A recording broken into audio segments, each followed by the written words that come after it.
আমরা এখন আছি কুড়িগ্রামের উলিপুর উপজেলায়। উলিপুর মহারানী স্বর্ণময়ী, এটা হচ্ছে স্কুল অ্যান্ড কলেজ। এখানে যে আয়োজনটি এখন চলছে সেটি হচ্ছে 4000 কৃতি শিক্ষার্থীর মাঝে যে একটা সংবর্ধনার আয়োজন করেছেন উলিপুর উন্নয়ন ফোরাম নামে একটি সামাজিক সংগঠন। এই সংগঠনের আয়োজনে আজকে এই যে শিক্ষার্থীরা আছে, বিশেষ করে আজকে প্রচণ্ড গরম, এই গরমকে উপেক্ষা করে এই উপজেলার বিভিন্ন শিক্ষার্থী, বিভিন্ন স্কুল অ্যান্ড কলেজের শিক্ষার্থী এখানে এসেছেন এবং আজকের এই যে সংবর্ধনায় তারা অংশগ্রহণ করবেন। আপনার প্রিয় কাপড়ের যত্নে এলো এনজাইম সমৃদ্ধ Arik silver wash detergent powder 500 গ্রাম মাত্র 70 টাকা। প্রিমার্ক। এর আগে এখন কিন্তু বক্তব্য চলছে এই আয়োজনের সভাপতি ব্যারিস্টার মাহবুল আলম সভাপতি, তিনি কিন্তু বক্তব্য দিচ্ছেন।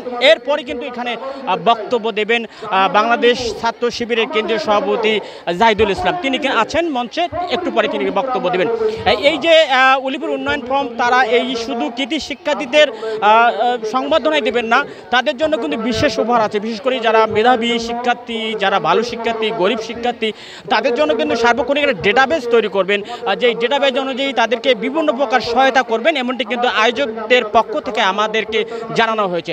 তারা যারা বলছে যে এই যে যারা মেধাবী গরিব শিক্ষার্থী, তাদেরকে বিভিন্ন প্রকার প্রণোদনা দেওয়া হবে, তাদেরকে বই যারা কিনতে পারে না বই কেনার সহায়তা করা হবে। এছাড়াও অন্যান্য ভর্তি যারা হতে পারে না, বিশেষ করে স্কুলে কিংবা বড় কোনো কলেজে কিংবা ইউনিভার্সিটিতে যারা ভর্তির সুযোগ পান না কিংবা পড়াশোনার খরচ জোগাতে পারেন না, এরকম শিক্ষার্থীদের নিয়ে আগামীতে কিন্তু তারা কাজ করবেন, এরকম একটা ডেটাবেস এরপর তারা তৈরি করবেন। এই আয়োজনটিতে আজকে যে গরম চলছে সেই গরমকে উপেক্ষা করে কিন্তু এই শিক্ষার্থীরা এখানে এসেছেন। তারা যেটা বলছে, শিক্ষার্থীর সঙ্গে আমার অনেকে শিক্ষার্থীর কথা হয়েছে, তারা বলছে যে এই আয়োজনটা তাদের জন্য অত্যন্ত গুরুত্বপূর্ণ, কেননা মেধাবী শিক্ষার্থী বা গরিব শিক্ষার্থীর জন্য তারা বিভিন্ন প্রকার সমস্যায় পড়ে, যে সমস্যাটি সহায়তা করার মতো অনেক সময় তারা কোনো ব্যক্তি খুঁজে পান না। কিন্তু এই যে উন্নয়ন ফোরাম যে হচ্ছে, তার যে ডেটাবেস তৈরি হচ্ছে, এতে করে আগামীতে তারা বড় একটি সুযোগ সুবিধা পাবেন, এটি তারা কিন্তু বলছেন। এই ছিল আমাদের কুড়িগ্রামে যে উলিপুর উন্নয়ন ফোরামের যে কৃতি শিক্ষার্থীর যে আয়োজন, এই আয়োজনের সর্বশেষ পরিস্থিতি।